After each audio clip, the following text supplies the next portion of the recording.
கிறிஸ்துவுக்குள் மிகவும் பிரியமான தேவ பிள்ளைகளே, கர்த்தராகிய இயேசு கிறிஸ்துவின் நாமத்தினாலே உங்களை வாழ்த்தி வரவேற்கிறேன்.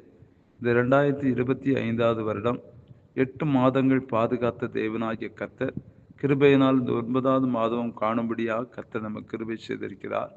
இந்த மாதத்திலும் தேவனாகிய கர்த்தர் நமக்கு தந்துள்ள வாக்கு தத்தம் உபாகமம் புஸ்தகம் 1ஆம் அதிகாரம் 11வது வசனமாய் இருக்கிறது.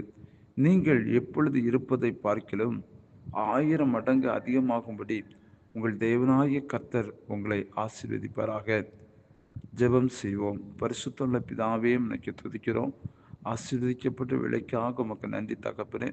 இந்த மாதத்திலும் கர்த்தர் நீங்கள் கொடுக்கப்பட்ட வாக்குத்தத்தத்தின் பிரகாரமாக அடுவே இந்த வார்த்தை கேட்டுக்கொண்டிருக்கிற ஒவ்வொரு பிள்ளைகளையும் கர்த்தர் ஆசீர்வதித்து என் தேவன் 1000 மடங்காய் என் தேவன் நீங்கள் பெருக கர்த்தர் நீங்கள் கிருபை செய்யுங்க. நன்மைகளை கர்த்தர் காண செய்தருளும்படியாக ஜெபிக்கிறோம். இயேசு கிறிஸ்துவின் நாமத்தில் ஜெபம் கேள் நல்ல பிதாவே, ஆமேன். கர்த்தர் உங்களை ஆசீர்வதிப்பாராக. May God bless you.